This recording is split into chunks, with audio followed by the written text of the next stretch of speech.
Mä oon Terhi Ahola, mä oon sarjakuvapiirtäjä. Mä oon täällä Tampereella asun nyt ja täällä mä elelen mun pupujen kanssa. Mun äiti luki mulle sarjakuvia, kun mä olin noin 6-vuotias. Ja meillä oli paljon kaikenlaisia sarjakuvia. Ja mua jotenkin alkoi kiinnostaa se jälki, minkälaista se on.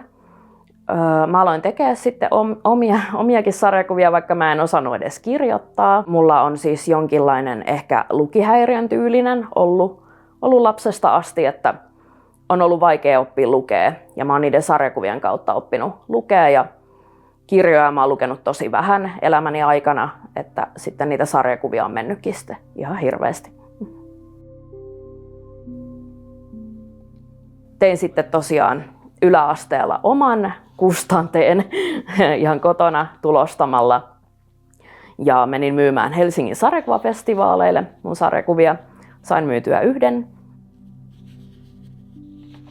Äiti sitten näytti mulle semmoista Limingan taidekoulu esitettä ja hän sitten ehdotti, että kiinnostaisiko mua lähteä opiskelemaan tämmöistä. 16-vuotiaana mä lähdin opiskelemaan Limingan taidekouluun. Olin siellä 2 vuotta. Yksi isoimpia asioita, mitä mä siellä opin, oli se, että viimeisessä ruudussa ei tarvitse olla vitsiä. Ja se oli mulle yksi semmoinen isoimpia asioita, mitä mä en ollut ikinä tullut ajatelleeksi ja mä en jotenkin edes ymmärtänyt sitä, kun se mulle sanottiin.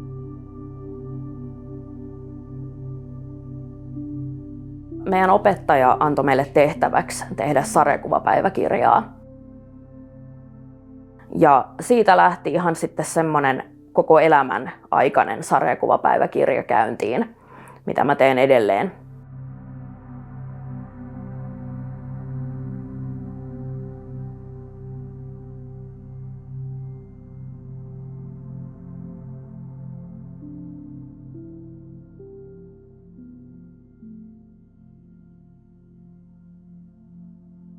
Limingasta lähdin opiskelemaan sitten Muuralan opistoon tuonne Salon suuntaan ja siellä se lähti taas se sarjakuvapiirtäminen jotenkin uudestaan käyntiin ja mä sain siellä sitten uudenlaisia työkaluja luoda sitä sarjakuvaa. Et siellä oli ehkä vähän semmoinen taiteellisempi tapa tuottaa sitä ja se kyllä vei silleen omalla osallaan eteenpäin siinä sitten.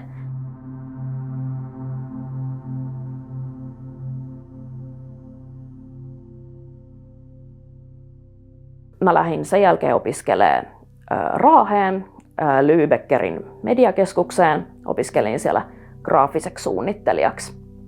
Ja sieltä mä sitten tulin tänne Tampereelle.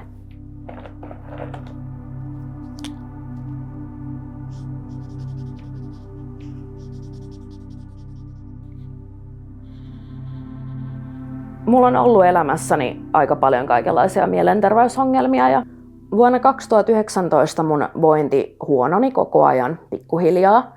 Se alkoi uupumuksesta ja jatkui sitten, paheni masennukseen.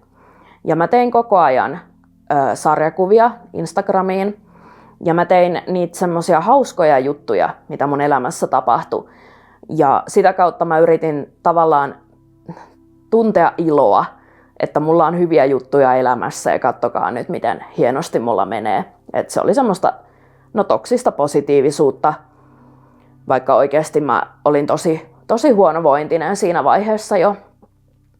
Ja sitten kun se mun vointi siinä sitten romahti ihan totaalisesti ja pahimmillaan mä en oikeastaan jaksanut edes piirtää, tai siis mulla ei ollut minkäännäköistä keskittymiskykyä piirtää.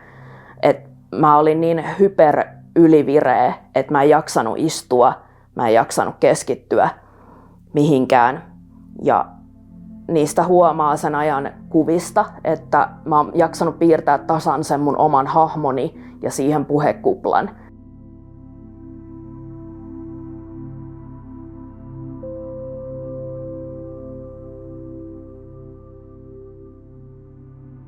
Ja silleen mä oon jotenkin saanut itteni näkyväksi, kun mä olin niin yksinäinen sen mun pahan olon kanssa.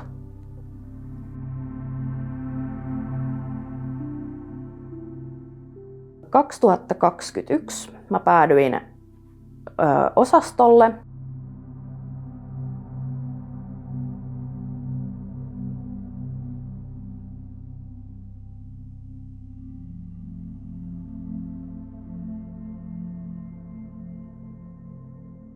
Siellä sitten olin muutaman päivän ja yritin palata takaisin työelämään sen jälkeen. Mä olin siivoojana, mutta siitä ei tullut mitään ja mä jouduin keskeyttää työt. Sitten mä jouduin vielä vähän myöhemmin, meniköhän siihen kuukausi tai jotain, niin mä joudun uudestaan osastolle.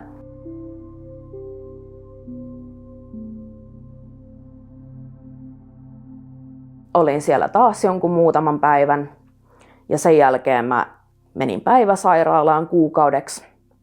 Ja sitten vielä samana vuonna mä jouduin sitten siinä talvella vielä uudestaan osastolle.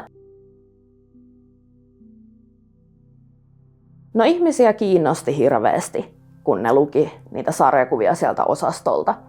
Että mä sain semmoisia kommentteja, että esimerkiksi aika viisaita juttuja tuli siellä esiin. Ja myös ehkä vähän silleen humoristisiakin tietyllä tavalla, että esimerkiksi ihmisethän osastollakin tuomitsee toisiaan.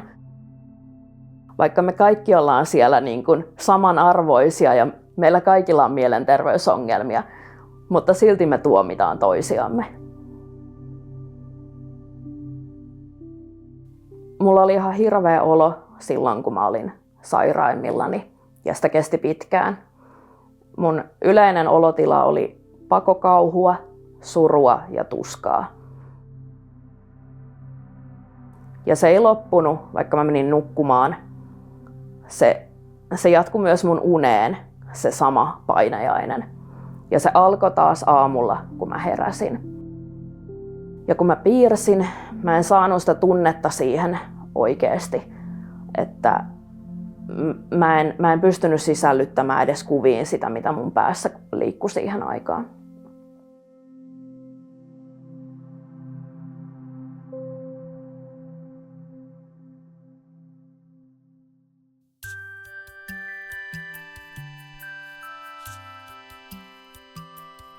Tällä hetkellä mulla menee tosi hyvin.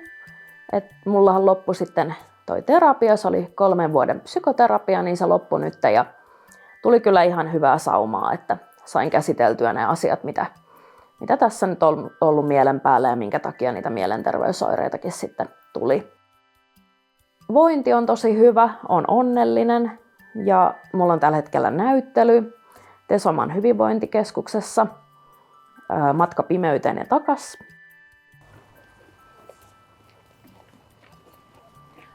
Tämä työ on siis semmonen, mikä ei ole mun niin kuin sarjakuva Instagramissa. Tämä oli mun mielestä hieno teos. Tämä on aika pieni alun perin ja mä mietin, että tuleeko tämä tähän näyttelyyn ollenkaan. Mutta nämä mun avustajat BC Ensemble, jotka teki yhteistyössä tätä näyttelyprojektia, ne sanoi, että tämä on ihan huikea tämä teos ja että tämä on ihan tyyli julisteainesta. Ja tässä on tosi voimakas fiilis. Ja joo, tää on just niitä ihan alkuaikoja, kun mä aloin voimaan jo ihan hirveän huonosti. Tällä hetkellä mun sarjakuvat käsittelee aika paljon nyt sitä voinnin vahvistumista. Aika paljon mä käyn kyllä myös mielessäni niitä ajatuksia, että minkälaista se sairastaminen oli. Ja mä oon miettinyt sitä, että mä kertoisin myös vähän niistäkin ajoista edelleen, koska nyt mä pystyn jotenkin paljon paremmin tuomaan niitä ajatuksia ja asioita esiin, mitä silloin tosi huonossa kunnossa pystyi.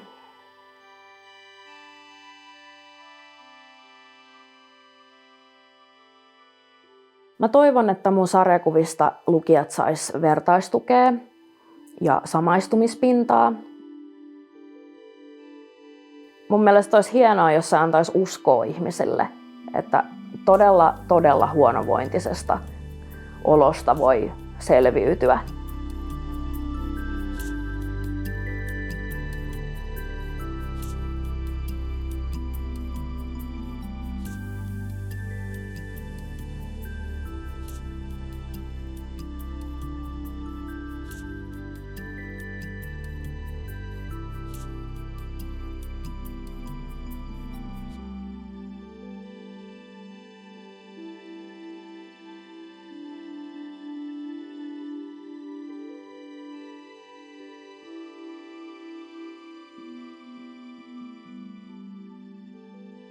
Mun tulevaisuuden suunnitelmana on nyt tehdä sarjakuvakirja näistä mun vuosista.